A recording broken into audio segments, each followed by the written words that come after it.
के आते हैं जब जीत या हार मायने नहीं रखते। उससे भी बड़ा हो जाता है सही और गलत का सवाल। क्या सही है और क्या गलत है। ऐसे समय में हमें ये तय करना होता है कि हम मुश्किल रास्ता चुनेंगे या आसान रास्ता। आज मैं भी एक ऐसे मोड़ पे खड़ा हूँ। आप सब जानते हैं कि मुझे एक झूठे केस में फंसाया गया, मुझे जेल भेज दिया गया, एक चुनी हुई सरकार को गलत तरीके से गिरा दिया गया, हमें कई महीने जेल में रखा, पर आखिरकार सच की जीत हुई। 27 फरवरी को अदालत ने मुझे पूरी तरह निर्दोष घोषित कर दिया। कोर्ट ने कहा केजरीवाल निर्दोष है, केजरीवाल ने कोई भ्रष्टाचार नहीं किया। कोर्ट ने सीबीआई की जांच पे ही सवाल खड़े कर दिए और जांच अधिकारी के खिलाफ एक्शन लेने के आदेश दे दिए। लेकिन सच का रास्ता आसान नहीं होता।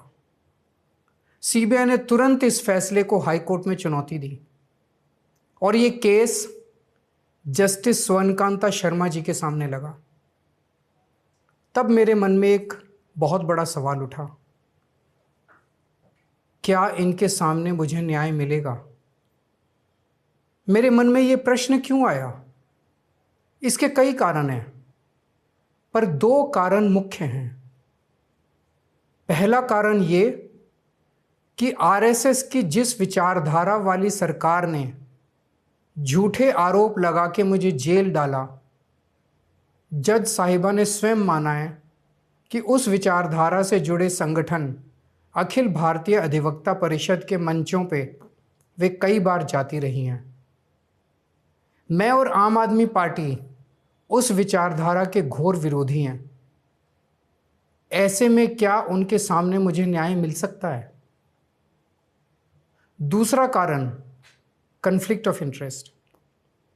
कोर्ट में मेरे विपक्ष में केंद्र सरकार की सीबीआई है और जस्टिस स्वर्णकांता जी के दोनों बच्चे केंद्र सरकार में काम करते हैं।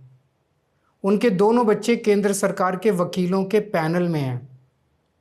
हमारे सामने कोर्ट में दूसरी ओर से वकील हैं सॉलिसिटर जनरल श्री तुषार मेहता जी। तुषार मेहता जी दोनों बच्चों को केस देते हैं। उन्हें कितने केस मिलेंगे, कौन से केस मिलेंगे, ये तुषार मेहता जी तय करते हैं।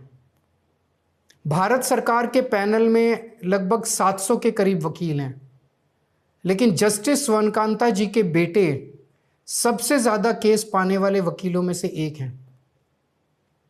उनके बेटे को 2023 से 2025 के बीच लगभग 5,904 केस डॉकेट मिले।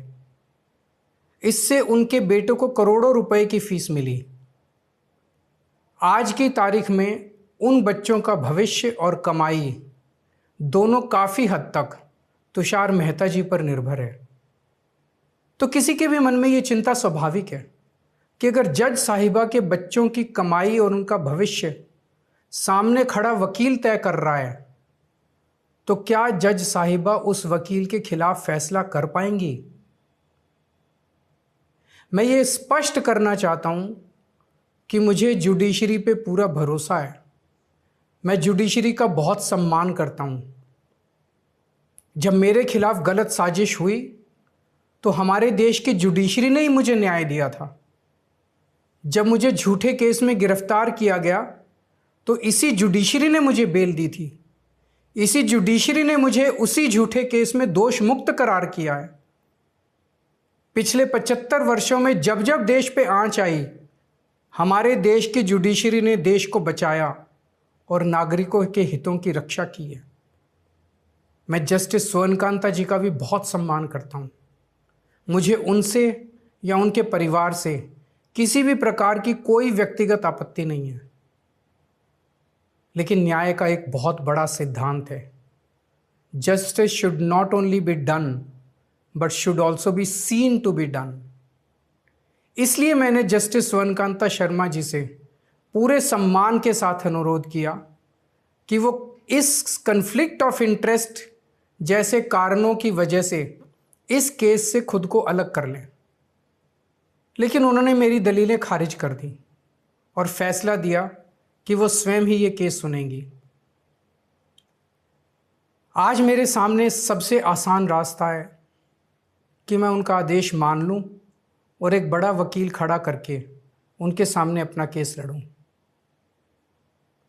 पर यह मुद्दा अब सिर्फ मेरे केस का नहीं है, बल्कि आम लोगों के न्याय प्रणाली पर भरोसे का है।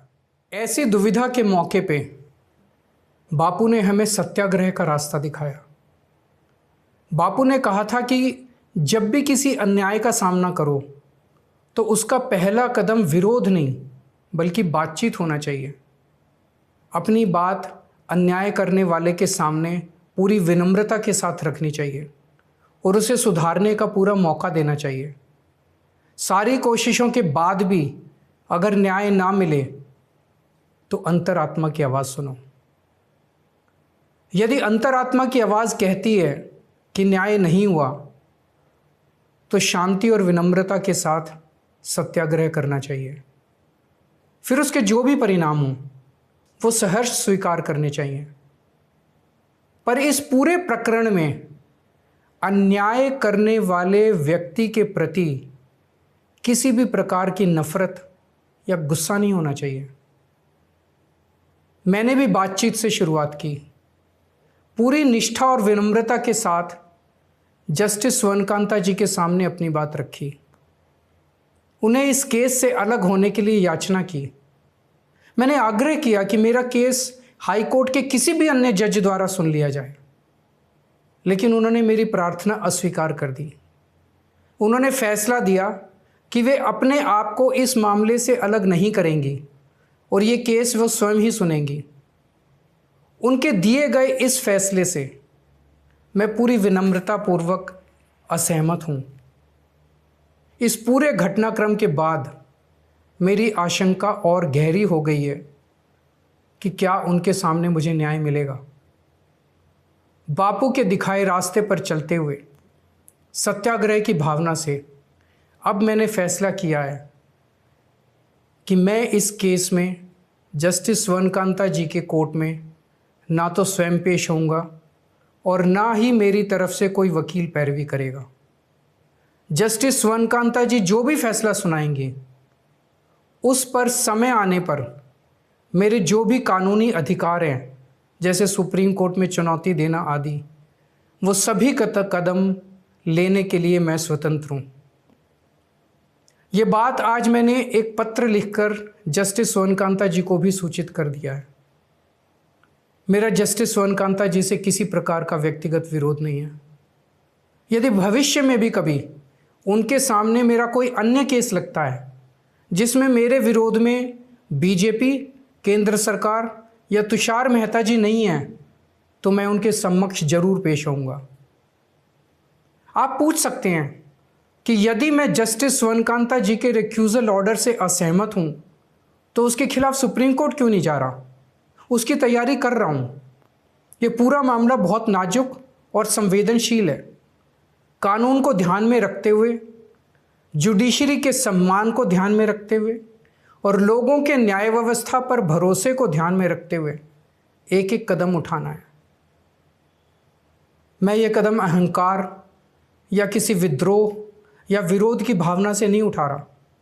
इस कदम के जरिए मेरा मकसद देश की कानून प्रणाली को चुनौती देना भी नहीं है और ना ही मेरा मकसद न्याय व्यवस्था का अपमान करना है। इसी केस में मैंने हर स्टेज पे, हर अदालत में अपना पूरा सहयोग दिया है। मैं न्यायपालिका का बहुत सम्मान करता हूँ। इसी न्यायपालिका की वजह से आज मैं आज़ाद घूम रहा हूँ। मेरा सिर्फ और सिर्फ इससे एक ही मकसद है, देश की न्याय व्यवस्था पर लोगों के भरोसे को और मजबूत करना, लोगों में अटूट विश्वास भरना।